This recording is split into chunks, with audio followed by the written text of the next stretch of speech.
to music first, always. We are unstoppable. Open the frontiers to make people meet people. Music is not fireworks. Music is feeling.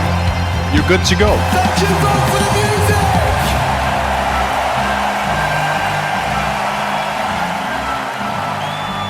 This is Vote for the Music, the Eurovision podcast. Hello and welcome back to Vote for the Music, the Eurovision podcast. I'm Benjamin Bank. And I'm Tadeusz. Now today we're continuing with our quickfire reviews of the Eurovision Song Contest 2024, and we are going through the Big Five and Sweden this week as we approach the actual Eurovision week. It is so close. But today we come to the final song we'll be talking about before its rehearsal actually takes place on the Eurovision stage, as all of the final Big Five rehearsals will be later today. So this is the last song being released with you having no idea what it's actually going to look like on stage. And of course today we're looking at Italy's entry, which is La Noia by Angelina Mango.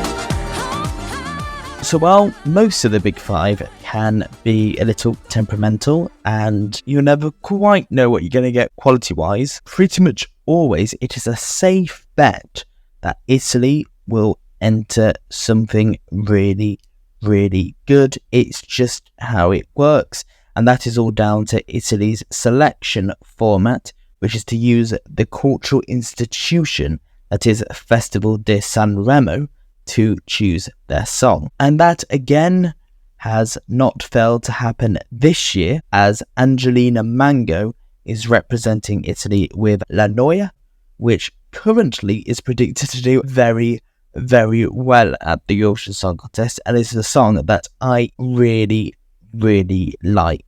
This is absolutely fantastic. Not only is Angelina great, but also just the song is so incredibly strong in pretty much every aspect. La Noia is an unorthodox hybrid of Italian pop, Latino pop, and rap. This new sound introduces itself to us as a dance to chase out the boredom. A simple fun. However, if you look at the lyrics and the performance in its entirety, it seems more like a protest song. A call out by the young generation of the injustice in their lives. Not the most unique message, but certainly universal, and it brought the victory to Måneskin. Yes, obviously Italy only won very recently, that was in 2021, and yes, I think there is a similar message here. We've also got the same staging director coming to do this, so very much it is that winning team, and I think if Switzerland don't win, then I think there's only three others it really could be. I think in case of a complete Italy sweep, it's going to be the Netherlands, but I think in the case of really different opinions between the telly and jury vote, something which could be second or third in either vote would be Italy or Ukraine.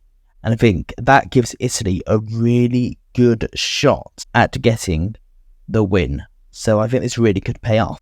Obviously, this song is universally liked, so I don't agree with voices predicting it's going to flop. But it doesn't have it in itself to push for victory. Nemo astonishes us with their vocal hours for the month now, just has his curveball ending. What would be the trump card that is supposed to give Italy in particular the win? La Noia is great, but compared to its competition, it seems compared with just being casually listened. It's not so viral as to force you to hear it in your head over and over. Perhaps I'm underestimating it like I did Måneskin 3 years ago, but I just don't see that. I don't feel the stars are in the right place. Well, I think the big unknown here, what is so very exciting, is the staging. Now, obviously, later today, as our viewers are listening to this, we're going to get a good idea of what that staging is. But as of right now, we have no idea, apart from the fact there's going to be dancers. And we know it's going to be the same person that did Måneskin. And the Ziti Bunny performance is completely, in my opinion, what gave it the edge to win in 2021. And For all we know, this could really, really elevate this and push it to the win.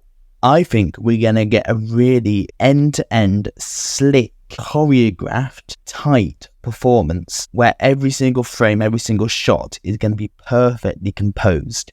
Perhaps like what Slow Mo did in 2022, because that, as a song, Slow Mo, if you listen to that just in the studio version, it's good, but it's nothing that you'd expect to get third place at the Eurovision Song Contest, but that performance is what made it. However, with Slow Mo, we had the Benidorm Fest performance, which was pretty much what they did on the Eurovision stage, just not quite as good, to prepare us for months. Where here, we're going entirely into the unknown, because the Sanremo performance we know is so different to what we're going to see on the Eurovision stage.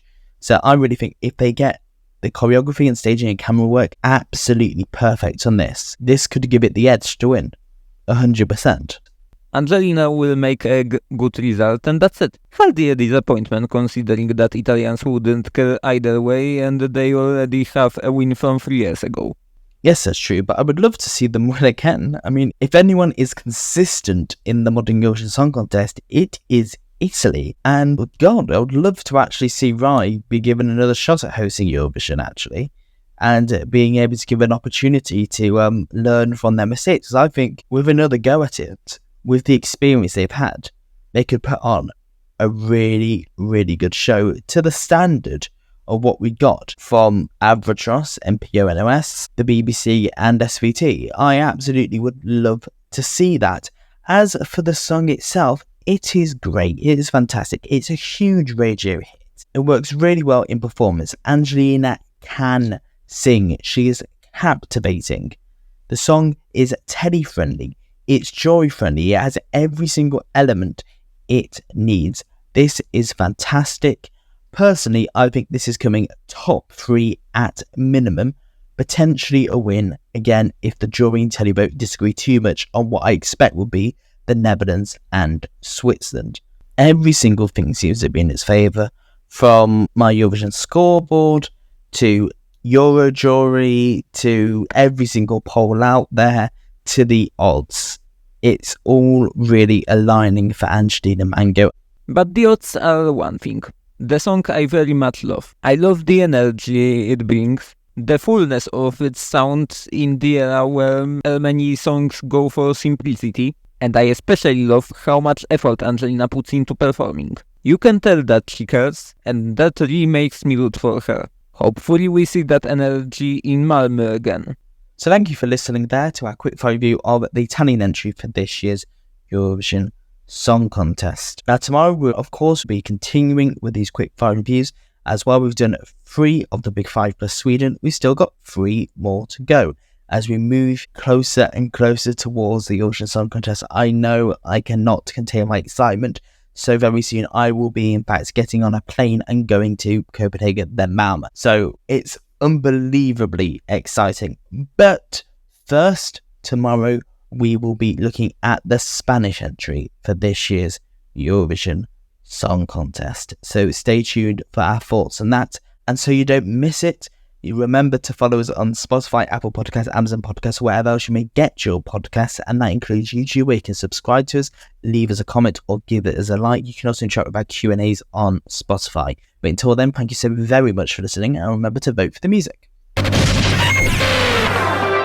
This is to music first, always. We are unstoppable. Open the frontiers to make people meet people. Music is not fireworks. Music is feeling. You're good to go. Thank you, vote for the music!